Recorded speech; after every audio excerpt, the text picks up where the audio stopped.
Coronavirus. People are freaking out. If you're a business owner, an entrepreneur, anybody that runs a business, you must be freaking out too. How do you help your business? Well, stay tuned. We got 6 steps to prep and protect your business from the coronavirus, or in other words, COVID-19. Here we go.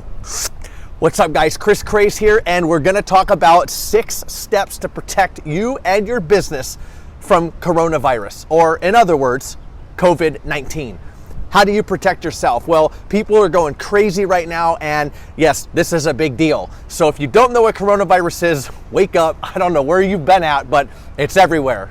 Well, it's starting to be everywhere. So that's not important. What is important though is, how do you protect yourself? How do you protect your business? What are some safety measures to take? We're gonna explain all that right here. Let's dive in. Number 1, review. What are you gonna review? Well, you're gonna review your company policies. You're gonna review your HR policies, your sick leave policies. Review the law. How is this compliant? How are you gonna be compliant? How do you stay within law-abiding terms and protect your business, and how does this affect you? So review your sick leave policies, review these things. If you haven't before, if you have a handbook, go in the handbook, review these standard operating procedures. There's a reason we're gonna talk about reviewing them, and it comes later.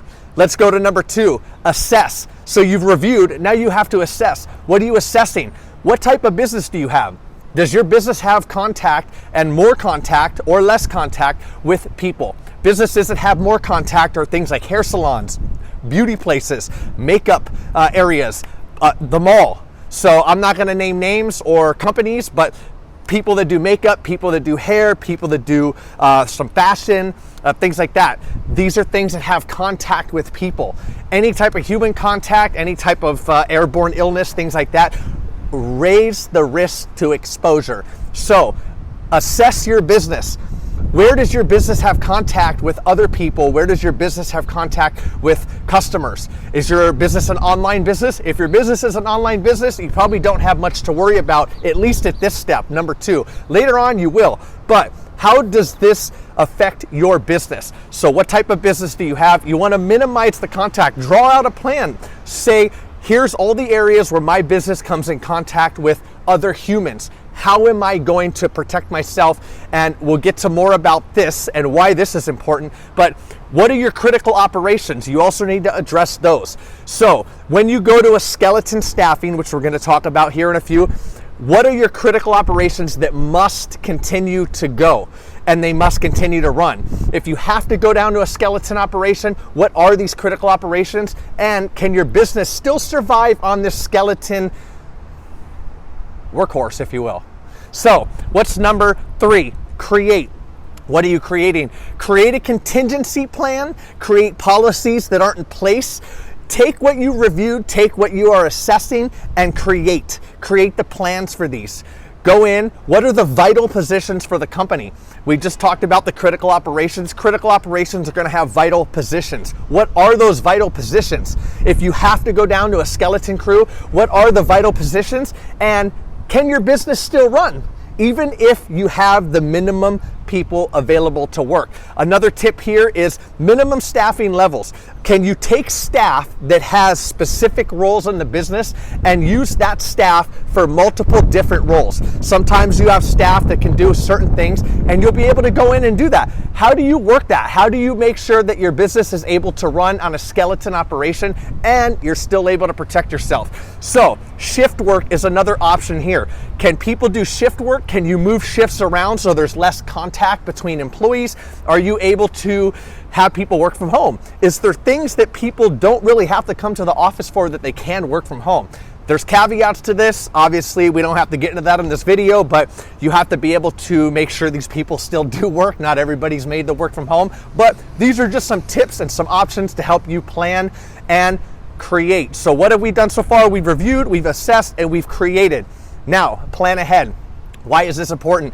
You need to address certain things. One of them is employee concerns. Yes, people just don't know. They don't know about this coronavirus. They don't know about how it connects them. They don't know about all this stuff. So employee concerns, address those in advance. When you have a company meeting, we'll get to that here in a minute, but you need to let other people in the company know how you're addressing it, what you're doing, what your actions and being proactive is with planning and making sure that their concerns are heard. So what else can you do? You could stock more product. Why?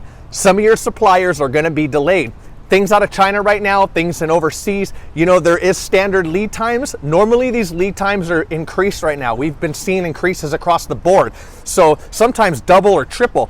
How does this affect you? How do you plan ahead? Well, you just stock in advance. You might not really want to, but that's probably the best way to do it, is if you stock your products in advance, if you stock more than normal. Normally, let's say you have a 30-day supply of products, stack and stock a 60-day supply. Stack and stock, get it? Yeah. So stock a 60-day supply, maybe a 90-day supply. The less contact you have with the outside world, the less operations are going on here, the more you're protected. And why?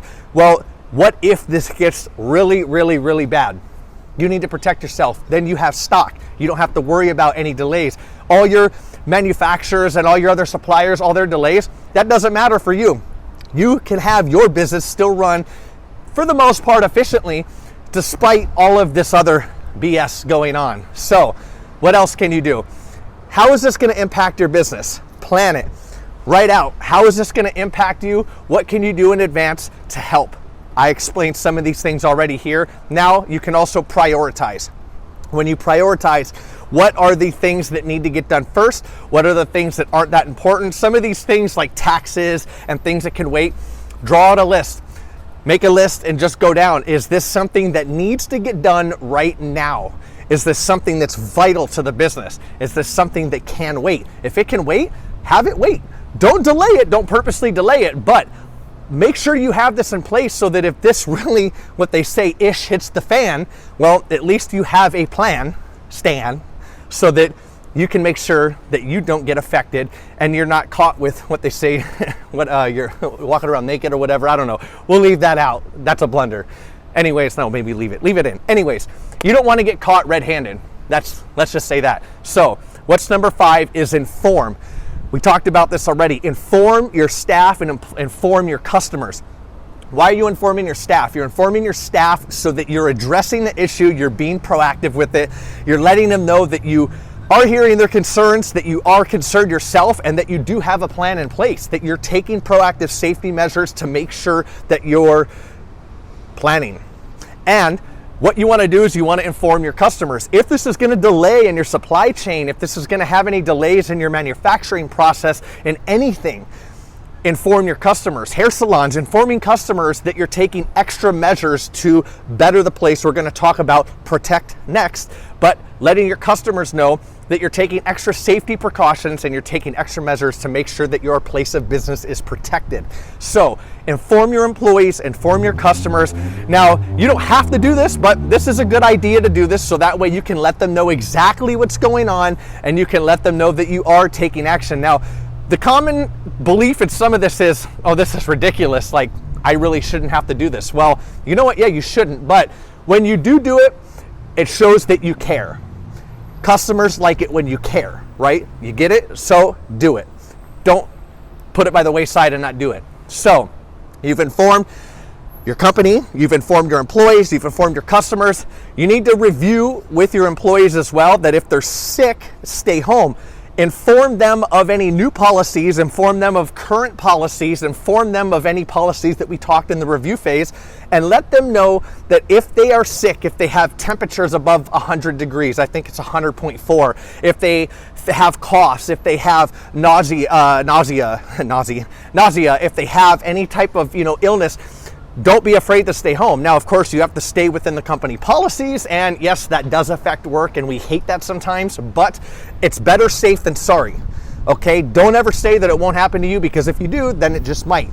Be safe, not sorry. So, what's number 6? 6 is the most important one here. Protect. They say use protection. Well, yes, use protection here, and be proactive and protect. P. Proactive, protect. People, process, product, protect. We're going to add a 4th one here. Yes, you guys know Marcus Lemonis. You know what's up with that. So, protect your business. How do you do this? What are some of the measures? Review the safety measures. Well, going over, no hand touching. Do the elbows, the daps, whatever you want to do. That's still human contact. Probably no contact at all. Whoa. Boom. So we're back. We just had the wind blow this over. It's a blunder, whatever. We're going to keep going here. Boom. Let's go. So what we were talking about is protect. Number 6 is protect. They always say use protection, right? Well, yes, you want to use protection here as well. And just like Marcus Lemonis says, people, process, product, we're going to add a 4th one, and that's protect. Protect your business. How do you do this? Well, put safety measures in place, okay? Have safety measures. And what are some of these safety measures? What else can you do? Well, no hand touching. So do the daps, okay? Maybe elbows, that's still hand touching. Maybe you don't want to do anything. Minimum human contact, okay? Covering your mouth when you cough and you sneeze, throwing the tissues out. Some of this stuff is redundant and you would think that people know about it. Review it anyways, okay? It doesn't hurt to say it over and over and over again so people can understand it and people can hear it and they can take precautions about it. So no hand touching, no gatherings. We did talk about company-wide meetings. There is other options for company-wide meetings. You don't have to have people come into the office. You can have it on Skype. You can have minimum meetings. If you have a huge company and you have hundreds of people, have individual meetings. Maybe you have 20 people at a time. Maybe you do a training where you record a video yourself and then you have everybody watch it from their home computer or from home, whatever the case is. Anyways, minimize the company gatherings. There's tons of gatherings being canceled. There's music festivals being canceled. There's a lot of other things being canceled. What else can you do? As you can advise your employees and you can advise other people within your business how to take safety measures and precautions when traveling, okay? Wearing the mask on the plane. Everybody made fun of people that did that before. Well, right now is the time to do it. So if you need to get a mask, get a mask. 3M, baby. No, but for real, minimize the exposure. Alcohol is another one. So the alcohol wipes, the hand sanitizer, make sure it's 60 to 95% alcohol included in it. That's something that you want to wash your hands with. Maybe having one of those stands at the front place of your business or throughout your business, outside the bathroom, between the office and the warehouse, wherever. The more, the better. So if you can do this, every step counts. Every step is a better measure and it helps you. So don't ever think that it's ridiculous or it's redundant. Like they said, and like I said earlier, it's better safe than sorry. Be safe rather than sorry, okay? Air purifiers, if you want to go overboard with it, put an air purifier in your place of business, purify that air, okay? It takes the carcinogens, no, that's cigarettes, that's not here, but it takes all the BS out of the air and it actually makes the air cleaner to breathe. So that's if you want to go crazy and you want to go overboard with it, but hand sanitizer, alcohol wipes, no gatherings, no hand touching, and clean the spaces that you work at. Keyboards, menus at restaurants. Oh my God, those are the worst. Keyboards, like I said, doorknobs, anything that a lot of people touch, just draw a list of it. I might have a list down here at the bottom of this video to help you so you can do a checklist, you can go over it, and you can just see some of the other stuff. So I think that's it. We don't need to harp on too much of the stuff, but 6 steps to protect and prep your business from the coronavirus, otherwise called COVID-19. What are they again, real quick? 1, review. 2, assess. 3 is create. 4 is plan. 5 is inform. And number 6 is protect. Protect yourself. I'll have all these listed below. I'll have some other links for you guys as well.